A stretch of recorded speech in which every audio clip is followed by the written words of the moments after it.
Vidmori POV. I don't have these thoughts very often, but they're always there in the back of my non-existent head. What am I? It's just been over a few weeks, and I've done things no human could possibly manage. At least none that I've ever known. I've carved the very stone and earth around me with only a thought. I'm almost sure I have consumed the souls of beings, numbering in the double digits. I brought a world-ending virus from my world into this one, yet neutered it to be under my control. I brought the dead back to life, and created new life out of nothing but a name. In less than a month. So what am I? Am I a god? A demigod, even? If I am a god, what does that make the being that put me here? If I'm not a god, then what am I? What is a dungeon core, and why am I one now?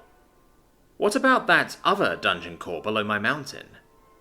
They've been around for hundreds of years at least, yet they made no real attempt to contact me or anyone in that time. Were they another person of some kind? Someone like me? Or was it something primal and simple-minded, like the other historical dungeon cores that were on Ravir's mind during our first conversation? I don't like not knowing things. Whenever I had questions, I would seek out answers. Hell, I would seek out answers to questions I didn't even have yet. But for all my curiosity, here I am, stuck at the top of a mountain of all things, bound to my little self-made pedestal, surrounded by the doodles of a lunatic rock. There are moments where I wonder if any of this is real. Maybe. Maybe I'm dead and gone, and all this is the mad delusions of my still active mind in my ever-roaming corpse. But regardless, these are just thoughts, nothing I can truly act on. What I can do right now is work on fixing one of my most loyal subordinates, and his subordinate, so that they can get back into the thick of things, and get me more answers from the guy in my basement. Anyways, looking Dredd over again, I think he's somewhat stabilized compared to earlier. Mostly thanks to that lizard woman. I'm not exactly sure how she does it, but from what I can tell, she places her hand against the stomachs or chests of someone, and injects some of her own mana before swirling it around. Somehow, in doing so, she stimulates some sort of healing factor with their own mana. It's certainly a much slower process than what I've done before, but it also looks significantly less painful than my way. Gluttony is also marginally better, but that's not saying much since it's going to take longer for her to get stable.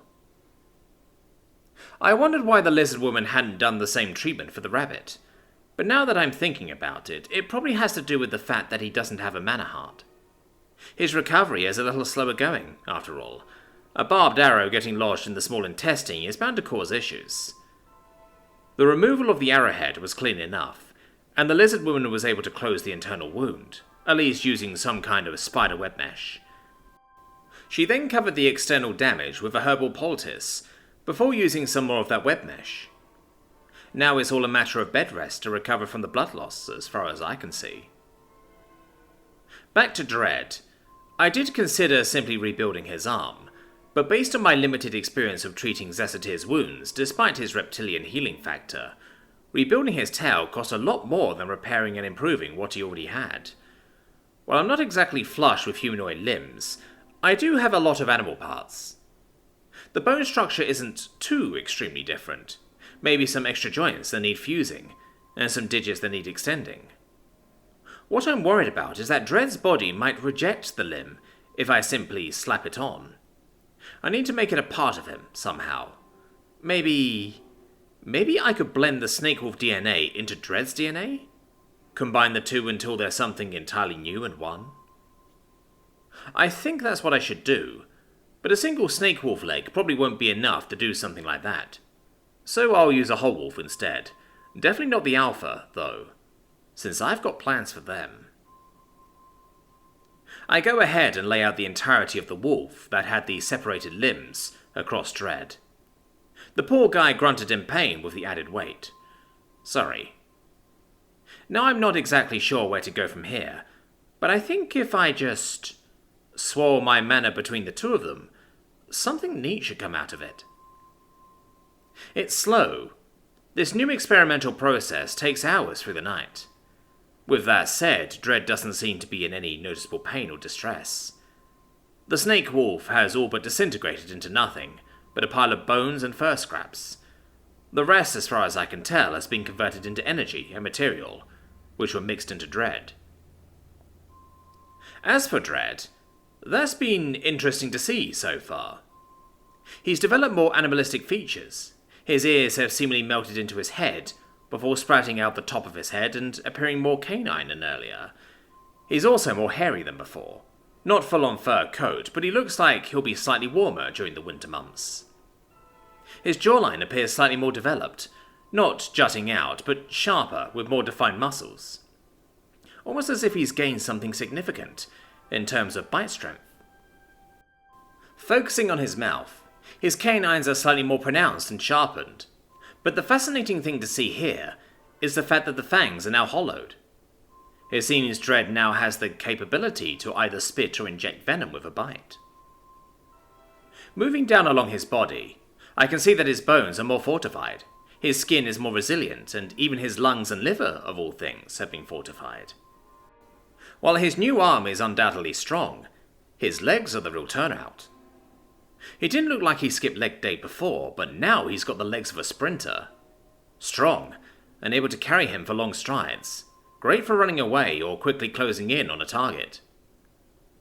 There was one odd little detail that really has no benefit, but Dread now has a tail.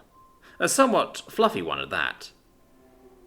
Looking at him now, it might be a little on the nose to call him a dreadwolf, but he certainly has an intimidating air about him, even if he's currently sleeping peacefully. I'm clearing up the scraps of fur and parts that didn't blend into Dread, when I hear the clattering of wooden boxes and cups at the entrance. Redirecting my attention towards the entrance of the cave, I spot the lizard woman, as she seems to stare at Dread. "Is there something wrong?" I ask her gently, wondering what could have possibly spooked her. Even then she jumps as she looks around before clearing her throat as she speaks up. Sorry, Vidmori, it's just...